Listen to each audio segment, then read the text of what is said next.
পাহাড় পরিমাণ ঋণও যদি আপনার থাকে, যদি আপনি প্রচন্ড পরিমাণে ঋণগ্রস্ত হন, লোন নিয়েছেন, বন্ধুর থেকে ঋণ নিয়েছেন, ফ্রেন্ড থেকে ঋণ নিয়ে আটকে আছে, দিতে পারছেন না, পারিবারিকভাবে খুবই চাপে আছেন, খুব কষ্টে আছেন, প্রচন্ড ঋণের বোঝা আপনার মাথায়, আমি আজকে এমন কিছু আমল শিখাই দিব যে আমলগুলো করলে আপনার ঋণের বোঝার দায়িত্ব স্বয়ং আল্লাহ তাআলা নিজেই নিয়ে নেবে। সুবহানাল্লাহ পড়বেন না সবাই?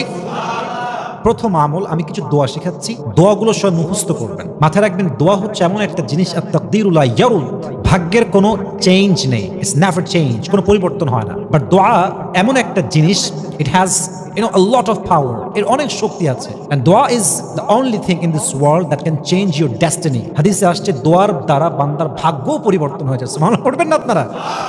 প্রথম দোয়া, আল্লাহর হাবিব সাল্লাল্লাহু আলাইহি ওয়াসাল্লাম বলেছেন, এটি আলী রাদিয়াল্লাহু তাআলা আনহু থেকে বর্ণিত, উনি বলেছেন, যদি কোনো বান্দা ঋণ মুক্ত হতে চায়, আল্লাহর হাবিব আমাকে এমন কিছু দোয়া শিখিয়েছেন যে দোয়া যদি কেউ পড়ে, আল্লাহ তাকে তার রহমত দিয়ে ঋণ থেকে মুক্তি দান করে। সুবহানাল্লাহ পড়েন সবাই, সবাই আমার সঙ্গে দোয়াটা পড়েন, সবাই পড়েন, আল্লাহুম্মা কফিনি বিহালালিকা আন হারামিক ওয়া আগনিনি বিফদলিকা আম্মান সিওয়াক। এর অর্থ হচ্ছে, আল্লাহ তুমি আমাকে হালাল প্রদানের মাধ্যমে হারাম থেকে রক্ষা করো, এবং তুমি আমাকে এমনভাবে অনুগ্রহ করো, এমনভাবে দয়া করো যেন আমি তোমাকে ছাড়া অন্য কারো প্রতি মুখাপেক্ষী না হই। পরে সবাই আমিন। এর অর্থ হচ্ছে, তুমি আমাকে এত কিছু দাও, এত সম্পদ দাও, এত অর্থ দাও, এত রহমত করো, এত দয়া করো যেন আমি আর ঋণের বোঝা টানতে না হয়, আমি যেন তোমার থেকেই চাই, তোমার থেকেই পাই। সকলে পড়ে না আমিন। নাম্বার 1 দোয়া। নাম্বার 2, এই দোয়াটা আমরা সকলেই একসঙ্গে পড়ব, সকলেই পড়েন, আল্লাহুম্মা ইন্নী আউযু বিকা মিনাল হাম্মি ওয়াল হাযান ওয়াল আজজি ওয়াল কাসাল ওয়াল বুখলি ওয়াল জুবনি ওয়া যালা'আদ দাইনি ওয়া গালাবাতির রিজাল। এর অর্থ হচ্ছে, আল্লাহ তুমি আমাকে দুঃখ থেকে, দুশ্চিন্তা থেকে মুক্তি দান করো। পড়েন সবাই আমিন। আরো অনেকগুলো দোয়া এখানে আছে, আল্লাহ তুমি আমাকে মুক্তি দান করো অক্ষমতা থেকে, অপারগতা থেকে, অলসতা থেকে, তুমি আমাকে মুক্তি দান করো কৃপণতা থেকে, ঋণগ্রস্ত থেকে। সকলে পড়া আমিন। এবং লাস্টে 2টা শব্দ আসছে, যালা'আদ দাইনি ওয়া গালাবাতির রিজাল। এর অর্থ হচ্ছে, আল্লাহ তুমি আমাকে রক্ষা করো মানুষের প্রাধান্য এবং মানুষের যেই একটা প্রভাবের অধীনস্থতা আছে, তুমি আমাকে সমস্ত বিপদ থেকে, এই বালা থেকে রক্ষা করো। সকলে পড়া আমিন। তো দোয়াটা আমি আবার পড়ছি, আল্লাহুম্মা ইন্নী আউযু বিকা মিনাল হাম্মি ওয়াল হাযান ওয়াল আজজি ওয়াল কাসাল ওয়াল বুখল ওয়াল জুবন ওয়া যালা'আদ দাইন ওয়া গালাবাতির রিজাল। এই দোয়াটা যে বান্দা বেশি বেশি পাঠ করবে, আল্লাহর হাবিব বলেছেন তার ঋণের বোঝা আল্লাহ নিজ দায়িত্বে নিয়ে নেবে। সুবহানাল্লাহ পড়েন সবাই। এই দোয়াটা আমরা সবাই বেশি বেশি পাঠ করবো তো ইনশাআল্লাহ। আল্লাহ সবাইকে আমাদের তৌফিক দান করতে, আমরা সকলেই মন খুলে পড়ছি আমিন।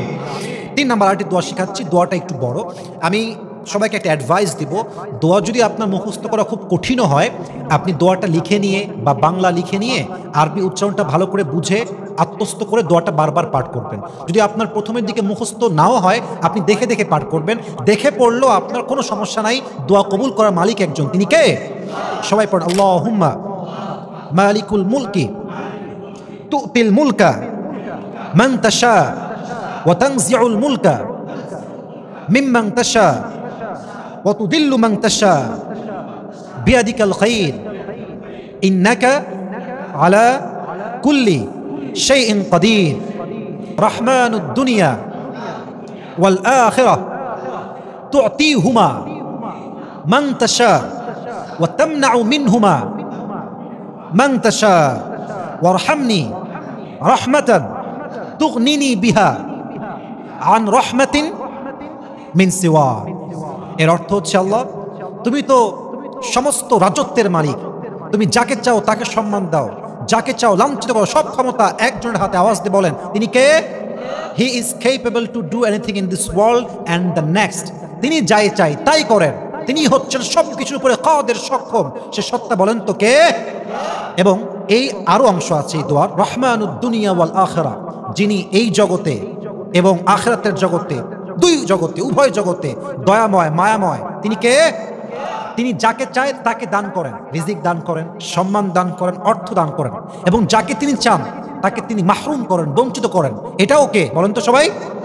এবং আল্লাহ তাআলা নবীর মাধ্যমে দোয়ার শেষ অংশ বলছেন, ওয়ারহামনি রহমাতান, মানে আমরা দোয়া করছি, আল্লাহ তুমি আমাকে এমন রহমত দাও যে রহমত দ্বারা আমি মানুষের প্রতি যে মুখাপেক্ষী হয়ে আছি, অর্থাৎ ঋণগ্রস্ত মানে কি জানেন আপনি? দায় টাকা।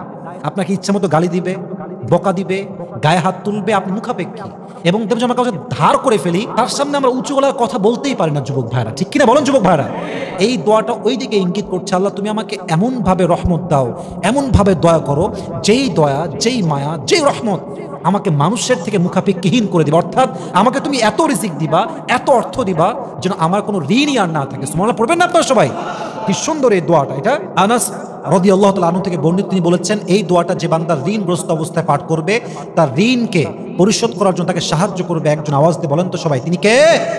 তাহলে এই তিনটা দোয়া যে কোনো ঋণ অবস্থায় আপনি পড়বেন, মন থেকে ইয়াকিন নিয়ে পড়বেন। আমলের মধ্যে যদি ইয়াকিন না থাকে, এই আমলটা আপনার জন্য কাজ করবে না।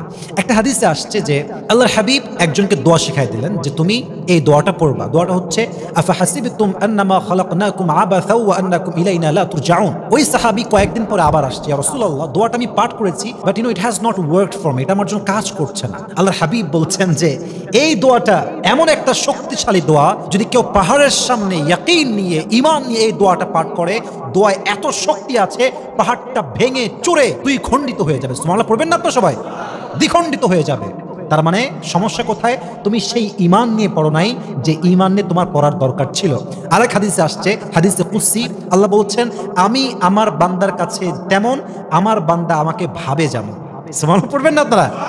যদি আপনি ভাবেন যে ইয়েস আমার রব আছে, আমার মালিক আছে, আমার প্রভু আছে, আমার আল্লাহ আছে, তিনি আমাকে উদ্ধার করবেন এই দোয়ার মাধ্যমে, ইয়াকিন করার সঙ্গে সঙ্গে এই দোয়াটা আরশে আজিমে গিয়ে নক করবে। সুবহানাল্লাহ পড়ে সবাই। অতএব জাস্ট ঋণগ্রস্ত হয়ে দোয়া পড়লাম and it will be solved automatically. No, it's not like that. আপনাকে ঈমান রাখতে হবে, সর্বোচ্চ ট্রাই করতে হবে, তারপরে আপনাকে ঋণ মুক্ত করতে পারে একজন। আওয়াজ দিয়ে বলেন তো তিনি কে? আমি রবের কাছে দোয়া করি আল্লাহ তাআলা আমাদের সবাইকে ঋণ মুক্ত জীবন দান করুন। আমরা সকলেই মন খুলে পড়ছি আমিন। আল্লাহ আমাদের সবাইকে সুদ মুক্ত জীবন দান করুন, সকলে পড়ছি আমিন। আল্লাহ আমাদের সবাইকে লোন মুক্ত জীবন দান করুন, আমরা সকলেই মন খুলে পড়ছি আমিন।